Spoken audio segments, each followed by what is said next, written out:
పట్టుకొనుటకు దానిని చేయి విడవకుండుటయు మేలు. దేవుని యందు భయభక్తులు గలవాడు వాటి సన్నిటిని కొనసాగించును. పట్టణం నందు 10 మంది అధికారులుండి జ్ఞానము గలవానికి జ్ఞానమే ఎక్కువైన ఆధారము. పాపము చేయక మేలు చేయుచుండు నీతిమంతుడు భూమి మీద ఒక్కడైనను లేడు. దేవుడు ఈ వాక్యం దీవించును. మన ప్రభును రక్షకుడైనటువంటి యేసుక్రీస్తు వారి యొక్క శ్రేష్ఠ నామంలో కూడి వచ్చిన మీ అందరికీ కూడా శుభాభివందనాలు తెలియజేస్తున్నాను. దయచేసి గమనించాలి, అందరూ కూడా మీరు కొంచెం సమయాన్ని గుర్తిరిగి కొంచెం త్వరగా కూర్చున్న వాళ్ళు కూర్చున్నట్లయితే కనుక నేను తొందరగా ముగించే ప్రయత్నం చేస్తాను. ఇప్పటికే చాలా ఆలస్యమైంది. ఎందుచేతనంటే వెలసవెల్లో ఒక గృహప్రతిష్ఠ ఆరాధన జరిగింది, దానివల్ల కొంచెం లేట్ అయింది. అందులోకి భారీ వర్షం, ఈ ట్రాఫిక్ ఇది అంతా కూడా కొంచెం ఇబ్బంది అయింది. అందుకే మొట్టమొదటిగా మీరు నన్ను క్షమించాలి, ఎందుకంటే ఈ ఆలస్యం అవ్వడానికి కారణం నేనే కనుక. కాబట్టి నేను త్వరగానే ముగించే ప్రయత్నం చేస్తాను. మన ప్రసంగానికి ఈరోజు మనం పెట్టినటువంటి టైటిల్ ఏంటంటే నీ కాలమునకు ముందుగా నీవెలా చనిపోదువు. అందరూ చెప్పండి నాతో కలిపి, నీ కాలమునకు ముందుగా నీవెలా చనిపోదు. ఒకసారి ఆ మాట మనం చూసే ప్రయత్నం చేద్దాం. ప్రసంగి గ్రంథము 7వ అధ్యాయం 17. ఒకసారి మీ బైబిల్లో అలా ఉందో లేదో చూద్దాం. 7వ అధ్యాయము 17 వచనం.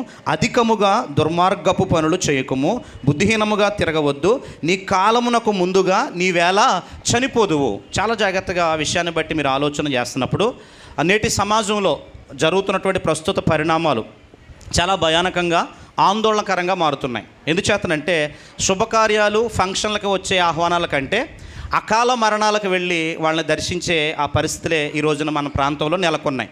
ఎందుచేత ఈ మాటలు చెప్పడానికి నేను ఆసక్తి కలిగి ఉన్నానంటే, సహజంగా ఎక్కడో మనకి ఆత్మహత్యలు అంటే, లేకపోతే ఎక్కడో ప్రమాదాలు, లేకపోతే ఎక్కడెక్కడో మనకి ఇవి జరుగుతూ ఉండేవి. కానీ నేటి కాలంలో మీరు ఆలోచన చేయండి, మన చుట్టుపక్కల ప్రాంతాల్లో, మన ఇంటి ప్రక్కన, మన పరిసరాల్లో కూడా చాలా భయానకమైనటువంటి వాతావరణ పరిస్థితులు నెలకొని ఉన్నాయి. నిన్నటి వరకు మనతో మాట్లాడిన వ్యక్తులు, నిన్నటి వరకు మనం పలకరించినటువంటి వ్యక్తులు, మనతో సహవాసం చేసిన వ్యక్తులు సడన్గా వాళ్ళు మాయమైపోయేసరికి మన హృదయాల్లో ఒక శూన్యత ఏర్పడుతుంది, ఒక రకమైనటువంటి దిగ్భ్రాంతికరమైన వాతావరణం ఏర్పడుతుంది. చాలా జాగ్రత్తగా విషయాన్ని బట్టి మీరు ఆలోచన చేస్తే దీనికోసం బైబిల్ ఏం చెప్పింది అనేది మనం ఆలోచన చేసినప్పుడు, బైబిల్ ప్రతి మనిషికి కూడా ఈ భూమి మీదకి దేవుడు పంపించినప్పుడు ఒక అద్భుతమైనటువంటి ఆయుష్ను దేవుడిచ్చి పంపించాడు. దేవునికి మహిమ కలుగునుగా. పరిమితి కలిగినటువంటి ఆయుష్ని ఇచ్చాడు. నెలలతో కూడినటువంటి ఆయుష్ను దేవుడు మనకి ఇచ్చాడు. ఆ ఆయుష్ కాలంలో మనం దేవునికి దగ్గరగా జీవించాల్సిన బదులు మనం మన జీవితకాలాన్ని మనమే చేజేతులారా కూడా నాశనం చేసుకునే పరిస్థితులు ఏర్పడుతున్నాయి. ఈ మధ్యకాలంలో ఒక వ్యక్తి అమలాపురం నుంచి హాస్పిటల్లో టెస్ట్లు అది చేయించుకుని వస్తున్నప్పుడు నాకు ఆ బ్రిడ్జ్ దగ్గర కనిపించాడు. నా స్నేహితుడు, ఆయన ఎవరో కాదు. ఆ కనిపించినప్పుడు ఆయన చాలా టెస్టులు ఉన్నాయి, లివర్ ఫంక్షన్ టెస్టు, అలాగే బయాప్సీ, చాలా టెస్టులు ఉన్నాయి, చాలా పేపర్స్ ఉన్నాయి ఆయన చేతిలో. అవేమీ నాకు అర్థం కాలేదు. అన్నీ కూడా ఫోటోలు తీసుకొని నేనేం చేశానంటే చాట్ జీపీటీని అడిగా, ఇదేంటి పరిస్థితి, ఈ యొక్క ఆ టెస్ట్లో రిజల్ట్ ఏంటి, ఫైనల్ రిజల్ట్ అంటే అది భయంకరమైనటువంటి ఒక రిజల్ట్ ఇచ్చింది. ఆ రిజల్ట్ ఏంటంటే మహా అయితే 5 నెలలు లేదా 6 నెలలు. ఎంత అండి? మహా అయితే 5 నెలల్లో 6 నెలల్లో. తీరా అతను వయసు ఎంత అంటే 37 సంవత్సరాలు. ఎన్ని సంవత్సరాలు అండి? 37 సంవత్సరాలు. నిజానికి అది ఆ రిపోర్ట్ చూసినప్పుడు చాలా భయం అనిపించింది. చెప్పలేదు కానీ నేను ఆ రిపోర్ట్లు అనేవి ఇచ్చేసి అతను పంపించడం జరిగింది. 1 నెల రోజుల క్రితం అతను చనిపోయాడు. ఎన్ని రోజుల క్రితం? 1 నెల రోజుల క్రితం అతను చనిపోయాడు. నేను పేరు చెప్పను కానీ 1 నెల రోజుల క్రితం చనిపోయాడు. ఆ వాస్తవాలు చూసినప్పుడు చాలా బాధ అనిపించింది. కేవలం ఎలా మరణించాడో తెలుసా? అత్యధికంగా మందు తాగటం వల్ల, మద్యం తాగటం వల్ల లివర్ మొత్తం పాడైపోయింది. లివర్ పాడైపోవటం వల్ల అతను చనిపోయాడు. అందులో పచ్చకామర్లు వచ్చినాయి. పచ్చకామర్లు కూడా అతను గ్రహించకుండా ఇష్టానుసారంగా మందు తాగాడు. పచ్చకామర్లు దాటిన తర్వాత లివర్ సిరోసిస్ అని ఓ భయంకరమైనటువంటి కండిషన్లోకి అది వెళ్ళిపోయింది. ఇంకా లివర్ గట్టిపడిపోయిన తర్వాత ఇక అతను భయానకమైనటువంటి పరిస్థితిలో మరణించాడు. మన చుట్టుపక్కల ప్రాంతాల్లో కూడా చాలామంది మద్యానికి బానిసలు అయిపోయినటువంటి వారు ఉన్నారు. సహజంగా ఈ 1వ తారీఖు 2వ తారీఖు 3వ తారీఖు వచ్చిందంటే ఇక అసలు ఏం మాట్లాడుతున్నారో, ఎటువంటి పరిస్థితులు ఉన్నాయో మీరు మీ చుట్టుపక్కల ప్రాంతాల్లో మీరు ఆలోచన చేయొచ్చు. ఎందుచేత ఈ మాటలు చెప్పడానికి ఇష్టపడుతున్నానంటే, దేవుడిచ్చిన ఆయుష్కాలాన్ని చేజేతులారా మనమే నాశనం చేసుకుని మళ్ళీ పైపెచ్చు మనం ఏమంటున్నామంటే దేవుడు అతనికి అర్ధాయుష్నిచ్చాడని అంటున్నాం. ఏమంటున్నామండి? దేవుడు అతనికి అర్ధాయుష్నిచ్చాడండి, అందుకే చనిపోయాడని అంటున్నాం. చాలా జాగ్రత్తగా మీరు విషయాన్ని బట్టి మీరు ఆలోచన చేస్తే, సహజంగా కుటుంబంలో కుటుంబ యజమాని కనుక చనిపోతే ఆ కుటుంబం పరిస్థితి అధోగతి అయిపోతుందండి. రాజ్యంలో రాజు చనిపోతే ఆ సైనికులందరూ కూడా ఎలాగైతే చెల్లాచెదరైపోతారో, కుటుంబాన్ని నడిపించే కుటుంబ యజమాని ఎవరైతే ఉన్నారో అతను అకాల మరణం చెందితే కనుక ఆ భార్య పరిస్థితి ఏం కావాలి, ఆ బిడ్డల పరిస్థితి ఏం కావాలి? ఉదయాన్నే బయలుదేరతాం, చక్కగా పని చేసుకుంటాం, పని చేసుకుని వచ్చి సాయంకాలం ఎక్కడో మందు షాప్ దగ్గర మందు తాగి ఇంటికి వస్తున్నటువంటి క్రమంలో ఏదో యాక్సిడెంట్ అయిపోయి చనిపోయావు. ఇప్పుడు నీ పిల్లల గుమ్మలో కూర్చొని ఎదురు చూస్తూ ఉంటారు, నాన్న వస్తాడు మాకు ఏదోడు చేస్తాడని చెప్పి భార్య ఎదురు చూస్తూ ఉంటుంది. ఇప్పుడు నువ్వు చనిపోయిన తర్వాత ఆ పిల్లలు ఎవరిని నాన్నని పిలవాలి? ఆ భార్యకు దిక్కెవరు? మీరు ఆలోచన చేయండి. ఎందుచేతనంటే ఈ మాటలు కొంచెం మీకు కఠినంగా ఉండొచ్చు, ఈ మాటలు కొంచెం బాధాకరంగా ఉండొచ్చు, అయినా కూడా మీరు ఆలోచన చేస్తారని. ఇప్పుడు మారిపోతారని నేను చెప్పను, కానీ ఇప్పుడైనా కొంతమంది స్త్రీలు ఆలోచన చేస్తే ఈ మాటలు మీ భర్తలకో, లేకపోతే మీరు ప్రేమించే వారికో, లేకపోతే మీ కుటుంబస్తులకో, మీ సన్నిహితులకో చెప్పే ప్రయత్నం చేయొచ్చు. మన తిండి అంతంత మాత్రమే, మన శక్తి కూడా అంతంత మాత్రమే. ఈ పరిస్థితుల్లో గనక మనం ఈ రీతిగా శరీరాన్ని చేజేతులారా గనక పాడు చేసుకుంటే దేవుడు అంటున్నటువంటి మాట ఏంటో తెలుసా? నీకు 60 ఏళ్ళు జీవితాన్ని ఇచ్చాను, 70 సంవత్సరాలు బతికే ఆయుష్ని ఇచ్చాను, కానీ 30 ఏళ్ళకే చచ్చిపోతే అది ఎలాగని చెప్తున్నాడండి. ఎంత అద్భుతంగా ఈ విషయాలు ఉన్నాయి, మీరు ఆలోచన చేయండి. బైబిల్ చెప్పలేదంటూ ఏమీ లేదండి. ఆల్కహాల్ లేదా మద్యం మీరు ఏదైతే అంటున్నారో ఆ మద్యాన్ని దేవుడు పూర్తిగా నిషేధించాడు. ఈ మద్యానికి తోడు మళ్ళీ కొంతమంది ఏం చేస్తున్నారంటే సిగరెట్ తాగేవారు కూడా ఉన్నారు. ఏం తాగేవారండి? సిగరెట్ తాగితే మనకేమైపోతుందో తెలుసా? ఒక్కొక్క సిగరెట్టు 7 నిమిషాల ఆయుష్ను తగ్గిస్తుంది. ఎన్ని నిమిషాలండి? 7 నిమిషాల ఆయుష్ను తగ్గిస్తుంది. ఎంత భయానకంగా పరిస్థితులను మీరు ఆలోచన చేయండి. మొన్న ముంజువారం బ్రిడ్జ్ దగ్గర కూర్చుంటే ఒక పెద్ద ఆయన వచ్చి ఓ మాట చెప్పాడు. మన మొత్తం ముంజువారం గ్రామంలో తాగని కుర్రోళ్ళు మహా అయితే ఒక 20 మంది ఉంటారేమని చెప్పాడు. ఎంతమంది అండి? తాగుడు అలవాటు లేనటువంటి కుర్రోళ్ళు ఎంతమంది అండి? ఒక 20 మంది ఉంటారేమో అని చెప్పారు. అయితే మీరు ఆలోచన చేస్తే ముంజువారం గ్రామంలో దగ్గరగా ఒక 400 మంది వరకు ఉన్నాం. 400 మందిలో తాగనటువంటి వాళ్ళు ఎంతమంది అంటే 20 మందే. చాలా జాగ్రత్తగా భయంకరంగా మీరు ఆలోచన చేయండి. అంటే మీ ఇంట్లో మీకు కూడా తెలియదు మీ పిల్లలు తాగుతున్నట్టు. చాలామందికి పిల్లలు ఈ రీతిగా తాగుతున్నారు, సాయంకాలం అయితే వాళ్ళు మందు తాగుతున్నారు, సిగరెట్ కొడుతున్నారు, వాళ్ళు ఇష్టానుసారంగా ఉంటున్నారన్న సంగతి ఇక్కడ ఉన్న తల్లిదండ్రులకు చాలామందికి తెలియదు. అయితే మీరు గమనించండి, ఎందుచేతనంటే అర్ధాయుషు కలిగిన వాళ్ళలాగా ముగిసిపోతే అది చాలా బాధాకరం. ఎందుచేతనంటే ప్రతి తల్లిదండ్రి కోరుకునేది ఏంటంటే పిల్లల చేతిలో మేము చనిపోవాలని కోరుకుంటారు, పిల్లల చేతిలో మేము చనిపోవాలని కోరుకుంటారు. కానీ గమనించాలి, తల్లిదండ్రులు బ్రతుకుండగానే పిల్లలు చనిపోతే ఆ బాధ జీవితాంతం కూడా వెంటాడుతుంది. వర్ణనాతీతమైనటువంటి బాధ. మందు తాగుతున్నప్పుడు అనుకుంటారు సహజంగా ఆ మందు గ్లాసులో కరిగేవి ఐసు మొక్కలే అనుకుంటారు, కానీ ఆ మందు గ్లాసులో కరిగేవి ఏంటో తెలుసా? నీ పిల్లల భవిష్యత్తు, నీ కుటుంబ భవిష్యత్తు. జాగ్రత్తగా ఆలోచన చేయండి. ఎందుచేతనంటే ఒక్క సిట్టింగ్కి అయ్యే ఖర్చు ఒక పిల్లోడిని 4 రోజుల పాటు ప్రైవేట్ స్కూల్లో చక్కగా ఫీజు కట్టి చదివించవచ్చు. తెలుసా మీకు ఆ విషయం? ఒక్క సిట్టింగ్ అని. చాలామంది అండి వాళ్ళు తాగుతూ మిగతా వాళ్ళని కూడా చెడిపే ప్రయత్నం చేస్తున్నారండి. మిగతా వాళ్ళు కూడా ఎంత బాధాకరంగా భయానకంగా పరిస్థితులు ఉన్నాయంటే, ఎందుచేత ఈ మాటలు చెప్తున్నానంటే మన చుట్టుపక్కల జరిగినటువంటి కారణాలు, మన చుట్టుపక్కల జరుగుతున్న ఆత్మహత్యలు, దానికి ప్రధానమైనటువంటి కారణం ఏంటో తెలుసా? త్రాగుడు తాగుతున్నప్పుడు మెదడు పని చేయటం మానేస్తుంది, ఆలోచన చేయటం మానేస్తుంది. జాగ్రత్తగా గమనించాలి. ఆ టైంలో ఎవరినేమంటున్నామో ఆ టైంలో తల్లికి పిల్లకి తేడా తెలియకుండా మాట్లాడతారు. ఆ టైంలో వాళ్ళు ఏం చేసుకుంటారో వాళ్ళకే తెలియదు. ఆ రీతిగా చాలామంది ఏమవుతున్నారంటే చనిపోతున్నారు. ఎదిగిన కొడుకు, ఎదిగినటువంటి కూతురు ఈ రీతిగా మరణిస్తే అది ఎంత బాధాకరంగా ఉంటుంది మీరు ఆలోచన చేయండి. ఎందుచేతనంటే ఖచ్చితంగా కొన్ని విషయాలు పిల్లలతో మనం మాట్లాడాలి, ఇంట్లో ఉన్నటువంటి భర్తతో మనం మాట్లాడే ప్రయత్నం చేయాలి. కుటుంబంలో గనక భర్త లేకపోతే ఆ కుటుంబ పరిస్థితి ఏమవుతుందో మీరు ఆలోచన చేయండి. కుటుంబాన్ని నడిపించే యజమాని అకాల మరణం చెందితే, ఆ కుటుంబ యజమాని అకారణంగా ఈ మందు తాగి ఈ బలహీనతలలోనే చనిపోతే గనక ఆ పరిస్థితి ఎలా ఉంటుందో మీరు ఆలోచన చేయండి. ఎందుచేత ఈ మాటలు చెప్పడానికి ఇష్టపడుతున్నానంటే దేవుడు మంచి ఆయుష్ని ఇచ్చాడండి. దేవుడు మనకి ఏ ఆయుష్ని ఇచ్చాడండి? మంచి ఆయుష్ని ఇచ్చాడు. ఈ ఆయుష్నిచ్చి భూమి మీదకి పంపించినప్పుడు ఆ రీతిగా మనం మంచిగా జీవించాలి. దేవునికి మహిమ కలుగునుగా. ఎందుచేతనంటే ఒకవేళ కిడ్నీలు పాడైపోయిన అడగండి మీ పరిస్థితి ఎలా ఉంటుందో. తమ్ముడు ప్రసాద్ కూడా ఉన్నాడు, ఇక్కడ డయాలసిస్ సెంటర్లో పనిచేస్తున్నాడు. ప్రతి 2-3 రోజులకు ఒకసారి కిడ్నీలు పాడైపోతే డయాలసిస్ చేయాలి వాళ్ళకి. ఆ డయాలసిస్ చేస్తున్నప్పుడు పదునైనటువంటి సూది ఆ చేతిలో గుచ్చుతారు. చేతిలో గుచ్చిన తర్వాత ఒక గొట్టంలోంచేమో రక్తం బయటికి వెళ్తుంది. జాగ్రత్తగా వినాలి. దాంట్లో శుద్ధైనటువంటి రక్తం మరొక ట్యూబ్ ద్వారా మన శరీరంలోకి ఎక్కిస్తారు. 4 గంటలు నరకయాతన. 4 గంటలు ఆ బెడ్ నుంచి కదలడానికి ఉండదు. కళ్ళు తిరుగుతూ ఉంటాయి, దాహం వేస్తూ ఉంటుంది. తాగితే నీళ్లు వాంతి రూపంలో బయటకు వస్తాయి. లేచిన వెంటనే నిలబడతామో కుప్పకూలిపోతామో తెలియదు. కిడ్నీలు పాడైపోతే పరిస్థితి ఎలా ఉంటుంది మీరు ఆలోచన చేయండి. మన లివర్ గురించి మీకు చెప్పే ప్రయత్నం చేస్తాను.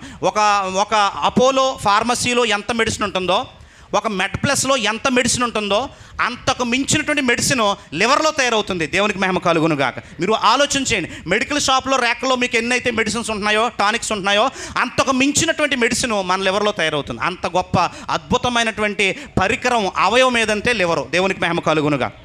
ఆ లివర్లో ఉన్నటువంటి గొప్ప లక్షణం ఏంటో తెలుసా? దానికి పునరుత్పత్తి ఉంది, రీప్రొడక్షన్ ఉంది. మన శరీరంలో ఏ అవయవం పాడైపోయినా బాగు చేయటం చాలా కష్టం. కానీ లివర్లో ఉన్నటువంటి గొప్ప సంగతి ఏంటో తెలుసా? 50% పాడైపోయినా, జాగ్రత్త వినాలి ఈ మాటలు, లివరు 50% పాడైపోయినా మిగిలిన 50% కనుక ఆరోగ్యంగా ఉంటే ఈ 50% లివరు పూర్తిగా తాను మరలా 100% మార్చుకుంటాం. దేవునికి మహిమ కలుగునుగా. దీన్ని పునరుత్పత్తి అంటాం. అంటే ఉదాహరణకి ఆ ఇంట్లో మనం డోర్లు వేస్తున్నప్పుడు ఆ బల్లి కనుక దాంట్లో ఉండి తోక కట్టయింది అనుకోండి, మళ్ళీ దానికి కొత్త తోక వస్తుంది. అలాగే వర్షాకాలంలో వానపాములు ఉంటాయి, ఆ వానపాములు కనుక మధ్యలో కనుక కట్టయిన అనుకోండి, మళ్ళీ దాని నుంచి పూర్తి వానపాము తయారవుతుంది. అటువంటి గొప్ప రక్షణ వ్యవస్థ దేనికి ఉందంటే లివర్కు ఉంది. కాబట్టి లివర్ కనుక పాడైపోతే డాక్టర్లు కూడా ఏమీ చేయలేనటువంటి పరిస్థితి. కాబట్టి మీరు విజ్ఞత కలిగి ఆలోచన చేయండి. మీరు త్రాగుతున్న మందు మీ శరీరాన్ని పాడు చేయటమే కాదు, మీ కుటుంబాన్ని కూడా పాడు చేస్తుంది. నమ్మిన వాళ్ళు దేవుని స్తోత్రం చెప్తాం. కాబట్టి ఖచ్చితంగా వాళ్ళని హెచ్చరించే ప్రయత్నం చేయండి. ఎందుచేతనంటే ఒక వ్యక్తిని కోల్పోతే కనుక ఆ వ్యక్తి తాలూకా నష్టాన్ని ఎవరు కూడా భర్తీ చేయలేరు. ఒక వ్యక్తిని కోల్పోతే ఆ వ్యక్తి తాలూకు నష్టాన్ని ఎవరు కూడా భర్తీ చేయలేరు. చాలా సమస్యలు ఉంటాయి, చాలా ఇబ్బందులు ఉంటాయి. అన్నిటికీ కూడా మందు పరిష్కారం కాదు, అన్నిటికీ కూడా చావు పరిష్కారం కాదు. జీవితం అంటే ఒక సమస్యలో నుంచి ఇంకో సమస్యలోకి వెళ్ళడమే. అర్థమవుతుందండి? జీవితం అంటే ఒక సమస్యలోంచి ఇంకొక సమస్యలోకి వెళ్ళడమే. కాబట్టి అందుకే చెప్తున్నాడు, అధికముగా దుర్మార్గపు పనులు చేయకుము, నీ కాలానికి ముందే నీవు ఎలాగా మరణిస్తావు. కాబట్టి దేవుడు నీకు ఆయుష్కాలం ఇచ్చాడు. ఎంత చక్కగా దేవుడు ఆయుష్ని ఇచ్చాడో చూద్దాం. యోబు గ్రంథము 14వ అధ్యాయం చూద్దాం. యోబు గ్రంథము 14వ అధ్యాయం 5వ వచనం చూసినప్పుడు చక్కటి మాటలు అక్కడ రాయబడి ఉంటాయండి. యోబు గ్రంథము 14వ అధ్యాయము, యోబు గ్రంథము 14వ అధ్యాయము 5వ వచనాన్ని చూసినప్పుడు చక్కటి మాటలు అక్కడ రాయబడి ఉంటాయి. యోబు గ్రంథము 14వ అధ్యాయం 5వ వచనం, నరుల ఆయుష్కాలము పరిమితి గలది. నరుల ఆయుష్కాలం ఏంటంట? పరిమితి గలది. అక్కడ మీరు 90వ కీర్తనలో కూడా రాయబడి ఉంటుంది, వారి నెలల సంఖ్య నీకు తెలిసే ఉన్నది. ఎవరి సంఖ్య అంట? నెలల సంఖ్య నీకు తెలిసే ఉన్నది. కాబట్టి మించజాలని వయ పరిమాణము నీవు వారికి నియమించి ఉన్నావు. వారి నెలల సంఖ్య తెలుసు, వాళ్ళ స్థితిగతులు కూడా నీకు తెలుసు. దేవునికి మహిమ కలుగునుగాక. చాలామంది 31st నైట్లు కానీ, లేకపోతే కార్యక్రమాలప్పుడు కానీ, ఈ పెండ్లిళ్ళప్పుడు కానీ, వివాహాలప్పుడు కానీ చాలామంది అండి వాళ్ళు తాగుతూ మిగతా వాళ్ళని ప్రోత్సహిస్తున్నారు. ఒక ఆయన అంటే మొత్తం ఈ లోపల చాట్ తయారు చేశారంట. చాట్ ఏంటి? పేరు రాసి ఎవరే బ్రాండ్ తాగుతారు, జాగ్రత్త విందాం. పేరు రాసి అండి ఎవరే బ్రాండ్ తాగుతారు, ఎవరో ఏదైతే ఇష్టపడతారో అది రాసి మనోడికి మొత్తం కాంట్రాక్ట్ అప్పగించేస్తారు. మనోడు ఏం చేస్తారంటే దాన్ని జాగ్రత్తగా తీసుకెళ్ళి అదంతా కూడా సప్లై చేస్తాడు. పోనీ ఏదైనా కష్టపడో లేకపోతే ఏదైనా చేసో సంపాదిస్తున్నారంటే అది కూడా మనకు తెలియనటువంటి పరిస్థితి. ఒకవేళ కనుక మీరు గమనించాలి, నీ లివర్ పాడై ఐసీయూ రూములో నువ్వు ముక్కుతా మూలుగుతూ దగ్గుతూ ఉంటే నీ కూడా తిరిగినోడు కానీ, లేకపోతే నీకు మందు పోసినోడు కానీ, నీకు సోడా పోసినోడు కానీ ఎవడో కూడా ఐసీయూ రూమ్లో కనపడ్డాం. జాగ్రత్త వినాలి ఈ మాటలో. ఎందుకు చెప్తున్నానంటే ఖచ్చితంగా చాలా సందర్భాల్లో చూసి ఆ బాధతోడే చెప్తున్నాను ఈ మాటలో. ఎందుకు చేస్తానంటే సమానంగా మనం అందరం కూడా చక్కగా ఉన్నాం, అందరం కూడా మంచిగా మనం ముందుకు వెళ్తున్నాం. ఆ రీతిగా ముందుకు వెళ్ళినప్పుడు దేవుడు మనల్ని చూసి సంతోషిస్తాడు. ఒకవేళ కనుక ఇటువంటి పరిస్థితుల్లో కనుక మనం ఉండి ఆరోగ్యం పాడైపోతే కనుక ఎవడో కూడా సహాయం చేయడు. మొన్న ఒక ఆయనకి ఇలాగే లివర్ చీమ్ పట్టి హాస్పిటల్లో ఉన్నాడండి. లివర్ చీమ్ పట్టి హాస్పిటల్లో ఉంటే కొంతమంది యవనస్తులు ఏమని చెప్పారంటే, అతను కొంచెం బలహీనుడు, అతని దగ్గర డబ్బులు లేవు, కాబట్టి అతనికి ఏదైనా సహాయం చేద్దామని చెప్పి కొంతమంది యవనస్తులు ఈ మాట చెప్పారు. ఈ మాట చెప్పిన వెంటనే సరే చేద్దాం కదని చెప్పి ఆలోచన కలిగి ఉంటే ఇంకొక ఆయన ఏమన్నాడంటే, ఏమండే ఆడు ఆడు ఉన్నంతకాలం ఆడు కష్టపడి ఆడేం చేశాడు, మొత్తం ఆడు ఒళ్ళు అంతా కూడా పాడు చేసుకున్నాడు, ఆడు లివర్ పాడు చేసుకున్నాడు. ఇప్పుడు మేము కష్టపడ్డ డబ్బులు, ఇప్పుడు మేము పనిచేసిన డబ్బులు ఆడి కోసం ఏమవుతామేంటన్నారు. ఆలోచన చేయండి. ఏదైనా యాక్సిడెంట్ అయ్యో, ఏదైనా ప్రమాదం జరిగో, లేకపోతే ఏదైనా అనుకోని కష్టం వస్తే మేము ఏదైనా వాడికి సాయం చేస్తామేమో, కానీ వాడు చేతులారా వాడు నాశనం అయిపోతే, వాడు లివర్ని పాడు చేసుకుంటే, వాడు ఇప్పుడు హాస్పిటల్ ఉంటే మేము కష్టపడ్డ డబ్బులు ఎందుకు ఇవ్వాలన్నారు. ఆగిపోయిందండి. మేము చేద్దాం అనుకున్న పని ఏమైపోయిందంటే ఆగిపోయింది. చాలామంది ఫోన్లు చేసి ఇదే చెప్పారు నాకు. కారణం ఏంటో తెలుసా? మేము కష్టపడి ఉదయాన్నే పనికి వెళ్తూ ఉంటే ఆడు మా దగ్గర కూర్చొని వెళ్ళే వాళ్ళని వచ్చే వాళ్ళని తాగేసి ఏం చేసేవాడండి, తిట్టేవాడు. మీకు ఎంజాయ్ చేయటం రాదురా, మీకు తిరగటం రాదురా, మీరు నాలాగా బతకలేరురా అని చెప్పి మమ్మల్ని తిట్టేవాడు. ఇప్పుడు మంచాన్ని పడిపోయాడు. జాగ్రత్త వినాలి. ఇప్పుడు మంచాన్ని పడిపోయాడు. వాడి దగ్గర సహాయం చేయడానికి ఎవడో కూడా వెళ్ళనటువంటి పరిస్థితి. అందుకే ఈ చుట్టూ ఉన్న వాళ్ళు, లేకపోతే మనల్ని ప్రోత్సహించిన వాళ్ళు, లేకపోతే మన కూడా వచ్చిన వాళ్ళు మనం అనుకుంటాం వీళ్ళందరూ మనకి ఏదైనా ప్రమాదం జరిగితే వస్తుంది అనుకుంటాం, కానీ ఒక్కడు రాడండి. ఎందుకు చేతనంటే వీళ్ళందరూ కూడా మిస్ అయిపోతారు. కూడా తాగిన వాళ్ళు ఎవడో కూడా పలకరించడానికి కూడా రాడు. నువ్వు చనిపోతే ఏదైనా 200 300 వేసి ఓ ఫ్లెక్సీ పెడతారేమో, కానీ నీ కుటుంబాన్ని ఆదుకునే ప్రయత్నం ఎవడో చేయడు. నువ్వు లేనటువంటి లోటు ఆ భర్తీ కల్తీ ఉంది కదా, ఆ చీకటి ఉంది కదా, ఆ చీకటిని ఎవడో కూడా కుటుంబాన్ని నుంచి పారద్రోలాడు. కారణం ఏంటో తెలుసా? నువ్వు ఉంటేనే నీ కుటుంబానికి బలం. దేవునికి మహిమ కలుగును గాక. జాగ్రత్త వినాలి. నువ్వు ఉన్నంతసేపే నీ భార్యకు బలం, నువ్వు ఉన్నంతసేపే నీ పిల్లలకు మంచి భవిష్యత్తు. అటువంటి బాధ్యతను నడిపించే యవనస్తుడిగా మనం ఉన్నప్పుడు, అటువంటి బాధ్యతను నడిపించే కుటుంబ యజమానిగా ఉన్నప్పుడు చాలా జాగ్రత్తగా ఆలోచించే ప్రయత్నం చేయండి. ఇప్పటికే చాలామందికి వయసు పైబడుతుంది. ఈ సమయాల్లో గనక మీరు ఆ రీతిగా గనక విచ్చలవిడిగా గనక తాగితే అర్ధాంతరంగా మన ఆయుష్కాలం ముగిసిపోవచ్చు, అర్ధాంతరంగా మన స్థితిగతులు మారిపోవచ్చు. ఆ పరిస్థితిలో ఎవ్వడు కూడా మనం బ్రతికించలేడు. ఎందుచేతనంటే డాక్టర్లు కూడా కొంతవరకే చేయగలరు. డాక్టర్లు కూడా ఏం చేయగలరండి? కొంతవరకే చేయగలరు. ఏదో మా ప్రయత్నం మేము చేస్తున్నాం కాబట్టి వాడికి మందులకి వైద్యం కనుక సహకరిస్తే, వాడి శరీరం కనుక సహకరిస్తే మేము చేస్తాం, కానీ వాడికి కనుక శరీరం సహకరించకపోతే మేము చేయగలిగింది ఏమీ లేదే కనుక చెప్తారు. కాబట్టి మీరు గమనించాలి. ఈవేళ మీరు వాక్యం వింటున్నప్పుడు ఒక విషయాన్ని మీరు ఆలోచన చేయండి. మీ యొక్క భారం, మీ కుటుంబ భారం అంతా మీ మీద ఆధారపడి ఉంది. మీరు లేని కుటుంబాన్ని మీరు ఒకసారి ఆలోచన చేయండి.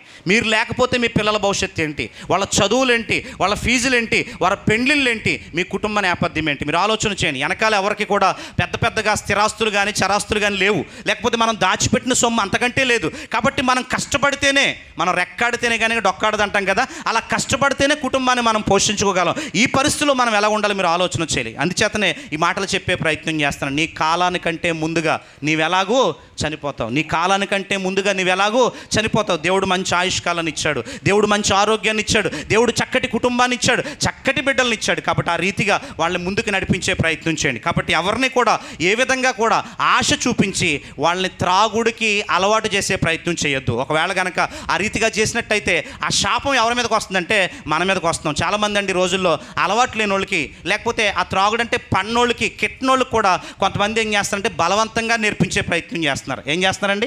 బలవంతంగా నేర్పించే ప్రయత్నం చేస్తున్నారు. మీకు పచ్చకామురులు వచ్చినాయి అంటే, పచ్చకామురులు కనుక మీకు ఎంటర్ అయినాయి అంటే తాగుతున్నప్పుడు మీరు ఒక విషయం గమనించాలి. లివర్ ఒక సిగ్నల్ ఇచ్చింది. ఏ సిగ్నల్ ఇచ్చిందని? లివర్ ఒక సిగ్నల్ ఇచ్చింది. నువ్వు జాగ్రత్తగా ఉంటావా? ఉండు, లేకపోతే పరిస్థితి అంతా కూడా మారిపోతుంది. రెండోసారి కూడా మళ్ళీ పచ్చకామురులు వచ్చినాయి అంటే రెండోసారి కూడా నీకు అదేమిచ్చింది? హెచ్చరిక ఇచ్చింది. అంటే నీ ఆరోగ్యం పాడైపోబోతుంది, చాలా జాగ్రత్త, బీ కేర్ఫుల్ అని చెప్పి ఆ లివర్ మనకు ఇండికేషన్ ఇస్తుంది. రెండోసారి కూడా మనం వినలేదనుకోండి, ఇంకా అది ఏమవుతుందంటే పాడైపోవటం ప్రారంభిస్తుంది. చూడండి, మీరు ఎప్పుడున్నా చూడండి, లివర్ పాడైపోయిన వాళ్ళకి పొట్ట పెద్దది అయిపోతుంది, పొట్ట ఆయాసం వస్తుంది, ముఖం అంతా కూడా ఉబ్బిపోతుంది. అసలు ఆ పరిస్థితి ఎలా ఉంటుందంటే చాలా గందరగోళంగా భయానకరంగా ఉంటుంది. చచ్చిపోతే బాగుండని చెప్పి అనుకుంటారు, కానీ చావు అంత తొందరగా వాళ్ళకి రాదంత భయంకరంగా ఉంటుందండి. కాబట్టి గమనించాలి. త్రాగుడు కానీ లేకపోతే సిగరెట్ కానీ ఇవన్నీ కూడా మనల్ని ఏం చేస్తాయంటే ఇబ్బందులకు గురి చేస్తాయి. కాబట్టి 60-70 సంవత్సరాల కాలం దేవుడు మనకి ఇచ్చాడు, మంచి ఆయుష్కాలాన్ని ఇచ్చాడు, మంచి బలాన్ని ఇచ్చాడు. కాబట్టి ఆ రీతిగా మీరు వెళ్ళే ప్రయత్నం చేయండి. ఇప్పుడు ఉన్నటువంటి రోజుల్లో ట్రెండ్ ఏంటంటే తాగేవాడు గొప్పోడు. ఇప్పుడు ఏంటంటే ఎవరు గొప్పోడు? తాగేవాడు గొప్పోడు, తాగనోడు శుద్ధ ఎదవ. ఇప్పుడున్న పరిస్థితిని బట్టి అరే ఆడికి తాగట్లేదంటే కనుక ఆడికి ఇంకేం చెప్పొద్దు అంటారు. ఆడికి అర్థమవుతుందండి, ఆడు మన బ్యాచ్ కదా అంటున్నాడు, లేకపోతే ఆడిని తీసుకురావద్దు ఇక్కడికి అంటున్నారు. ఆడు ఎందుకు వచ్చినా టైం వేస్ట్ అని చెప్పి ఏదో భారతరత్న నోబెల్ బహుమతి తీసుకోవడానికి వెళ్ళినట్టుగా అక్కడికి వెళ్ళి అక్కడ చేతులారు ఏం చేస్తారంటే వీళ్ళ ఆరోగ్యాన్ని వీళ్ళు పాడు చేసుకుంటున్నారు. ఎందుచేత ఈ మాటలు చెప్పడానికి ఇష్టపడుతున్నానంటే ఆత్మహత్యలు వెనుక ఉన్న ప్రధాన కారణం ఏంటంటే తాగుడు. ఒకవేళ కనుక వాళ్ళు త్రాగకపోయి ఉంటే, వాళ్ళు చక్కగా ఉంటే కనుక ఆత్మహత్య చేసుకోవడానికి వాళ్ళకి ఏమాత్రం కూడా అవకాశం లేదు. ఎందుకంటే త్రాగుతున్నప్పుడు విచక్షణ కోల్పోతారు. ఆ విచక్షణ కోల్పోతున్నప్పుడు వాళ్ళు ఏం చేస్తున్నారో వాళ్ళకి తెలిసే ప్రయత్నం లేదు. కాబట్టి దేవుడు చక్కటి ఆరోగ్యాన్ని మనకి ఇచ్చాడు, చక్కటి ఆయుష్ని మనకి ఇచ్చాడు, చక్కటి కుటుంబ జీవితాన్ని మనకి ఇచ్చాడు. ఆ రీతిగా ముందుకెళ్ళే ప్రయత్నం చేద్దాం. ఎందుచేతనంటే అకాల మరణాలు మన కుటుంబానికి తీరని లోటుగా ఉంటాయి. మనం అందరం కూడా మనిషి చనిపోయినప్పుడు అక్కడికి వెళ్ళి ఏదో 2-3 మాటలు చెప్పేసి వచ్చేస్తాం, కానీ ఆ కుటుంబానికి ఉండే బాధ ఉంటుంది చూసారా, అది మాత్రం వాళ్ళు చనిపోయేదాకా గుర్తుంటుంది. ఆ భర్త చనిపోయినటువంటి బాధ, లేకపోతే ఆ పిల్లలకి నాన్న చనిపోయినటువంటి బాధ, అది ఎప్పుడు కూడా వెంటాడుతూ ఉంటుంది. కాబట్టి మీ ఆరోగ్యాన్ని చక్కగా మీరు కాపాడుకోవాల్సినటువంటి బాధ్యత మీ చేతుల్లోనే ఉంది. కాబట్టి ఆ రీతిగా మీరు ఖచ్చితంగా కాపాడుకునే ప్రయత్నం చేయండి. ఎంత దూరంగా వెళ్ళిపోతే ముందుకి అంత అద్భుతమైన ఆయుష్కాలం దేవుడు మనకిస్తాడు. దేవునికి మహిమ కలుగునుగాక. అందుకే నీ దేహమును, ప్రసంగి గ్రంథం చూడండి, ప్రసంగి గ్రంథము 11వ అధ్యాయం చూస్తే చక్కటి మాటలు అక్కడ రాయబడి ఉంటాయి. ప్రసంగి గ్రంథము 11వ అధ్యాయము చివరి మాట చూద్దామండి. లేత వయసును 11వ అధ్యాయం 10వ వచనం, లేత వయసును నడిప్రాయమును గతించిపోవును గనుక నీ హృదయములో నుండి వ్యాకులమును తొలగించుకొనుము, నీ దేహమును చెరుపుదానిని తొలగించుము. దేహాన్ని చెరుపుదానిని తొలగించండి అని చెప్పాడు. కాబట్టి మనల్ని ఏదైతే పాడు చేస్తుందో, మనల్ని ఏదైతే ఇబ్బంది పెడుతుందో, కాబట్టి ఖచ్చితంగా దాన్ని ఏం చేయాలంటే మనం తొలగించే ప్రయత్నం చేయాలి. ఆ రీతిగా ముందుకు వెళ్ళే ప్రయత్నం చేద్దాం. కాబట్టి చాలామంది యవనస్తులు, చాలామంది అద్భుతంగా ముందుకు కొనసాగుతున్న వారు, ఆయా రంగాల్లో స్థిరపడినటువంటి వారు ఉన్నారు. కనుక మీరు ఒక్కసారి మీరు ఆలోచన చేయండి. మీ కాలానికంటే ముందుగా మీరు చనిపోకూడదు. దేవుడిచ్చిన ఆయుష్ కాలంలో ఖచ్చితంగా మీరు మీ ప్రాణాన్ని కాపాడుకోవాలి. ఒకవేళ ఎవరైనా ఇటువంటి పరిస్థితుల్లో కనుక ఉంటే వాళ్ళని వారించే ప్రయత్నం చేయండి, వాళ్ళని హెచ్చరించే ప్రయత్నం చేయండి, చెప్పే ప్రయత్నం చేయండి. వెంటనే వాళ్ళు మారకపోవచ్చేమో కానీ తర్వాత వాళ్ళు కొద్ది రోజుల్లో మారే ప్రయత్నం జరగవచ్చు. ఎందుచేతనంటే మనిషి మారాలంటే రెండే జరగాలి. ఒకటి భయం వల్లైనా కావాలి, రెండోది జ్ఞానం వల్లైనా కావాలి. అందరూ చెప్పండి. మొదటిదేంటి?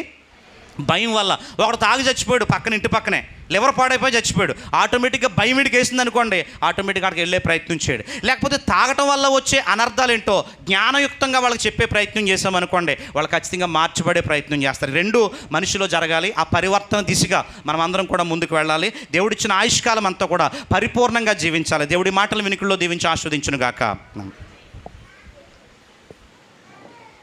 కొన్ని ప్రకటనలు అండి. ప్రకటనలు అయిన వెంటనే నేను త్వరగా ముగించే ప్రయత్నం చేస్తాను. మళ్ళీ